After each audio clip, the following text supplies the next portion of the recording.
بسم اللہ الرحمن الرحیم۔ السلام علیکم دوستوں، امید ہے آپ سب خیریت سے ہوں گے۔ حضرت حسین بصری رحمۃ اللہ علیہ فرماتے ہیں کہ مجھے 4 واقعات زندگی میں بڑے عجیب لگے۔ لوگوں نے پوچھا کہ وہ کون سے؟ کہنے لگے کہ پہلا واقعہ تو یہ ہے کہ ایک نوجوان کے ہاتھ میں چراغ تھا، تو میں نے نوجوان سے سوال کیا کہ بتاؤ یہ روشنی کہاں سے آئی؟ تو جیسے ہی میں نے یہ پوچھا کہ یہ روشنی کہاں سے آئی تو اس نوجوان نے پھونک مار کر چراغ بجھا دیا اور کہنے لگا حضرت جہاں چلی گئی وہاں سے آئی تھی۔ حضرت حسین بصری رحمۃ اللہ علیہ فرماتے ہیں کہ میں اس نوجوان کی خاص جوابی کے اوپر آج تک حیران ہوں۔ دوسرا واقعہ یہ ہے کہ ایک مرتبہ 10-12 سال کی لڑکی آ رہی تھی، بارش ہوئی تھی، میں مسجد جا رہا تھا، وہ بچی بازار سے کوئی چیز لے کر آ رہی تھی۔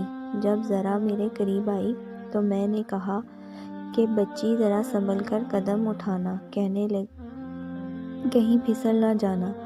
تو جب میں نے یہ بات کہی تو بچی نے آگے سے یہ جواب دیا، حضرت میں پھسل گئی تو مجھے نقصان ہوگا، آپ ذرا سنبھل کر قدم اٹھانا، اگر آپ گر گئے تو پھر قوم کا کیا بنے گا؟ حضرت حسین بصری رحمۃ اللہ علیہ کہنے لگے کہ اس لڑکی کی بات مجھے آج تک یاد ہے۔ تیسرا واقعہ یہ ہے کہ ایک مرتبہ میں نے ایک ضابط کو دیکھا، جب اسے پتہ چل گیا کہ اس نے مجھے پہچان لیا ہے تو مجھے کہنے لگا کہ میرا راز نہ کھولنا، اللہ تعالیٰ قیامت کے دن تمہارے رازوں پر پردہ ڈالیں گے۔ چوتھا واقعہ یہ ہے کہ ایک آدمی نماز پڑھ رہا تھا، اس کے سامنے سے ایک عورت روتی ہوئی کھلے سر کے ساتھ آگے سے گزری۔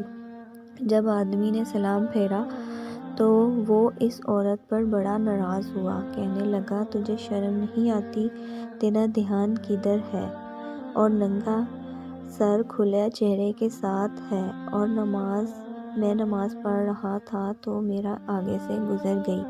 اس عورت نے پہلے تو معافی مانگی اور پھر معافی مانگ کر کہنے لگی کہ دیکھو میرے میاں نے مجھے طلاق دے دی اور میں اس وقت غم زدہ تھی، مجھے پتہ ہی نہیں چلا کہ آپ نماز پڑھ رہے ہیں یا نہیں، میں اس حالت میں آپ کے سامنے سے گزر گئی، مگر میں حیران اس بات پر ہوں کہ میں خاوند کی محبت میں اتنی گرفتار تھی کہ مجھے سامنے سے گزرنے کا پتہ نہ چلا، لیکن تم تو اللہ کی محبت میں کیسے گرفتار ہو کر کھڑے پروردگار کے سامنے ہو اور دیکھ میرے چہرہ رہے ہو۔ حضرت حسین بصری رحمۃ اللہ علیہ فرماتے ہیں کہ اس عورت کی بات مجھے آج تک یاد ہے، اور واقعی میں ہماری نمازوں کا یہی حال ہے، نیچے کی منزل پر اگر نماز پڑھ رہے ہوں اور اوپر کی منزل پر اگر کوئی ہمارا نام لے دے تو ہمیں نماز میں پتہ چل جاتا ہے کہ ہمارا نام پکارا گیا۔ ہماری نماز کی توجہ کا عالم ہونا یہ چاہیے تھا کہ اللہ وہ دل دے جو تیرے عشق کا گھر ہو، دمی رحمت کا تیرے اس پر نظر ہو، دل دے کر تیرے عشق میں یہ حال ہوں اس کا، محشر اگر شور ہو تو بھی خبر نہ ہو۔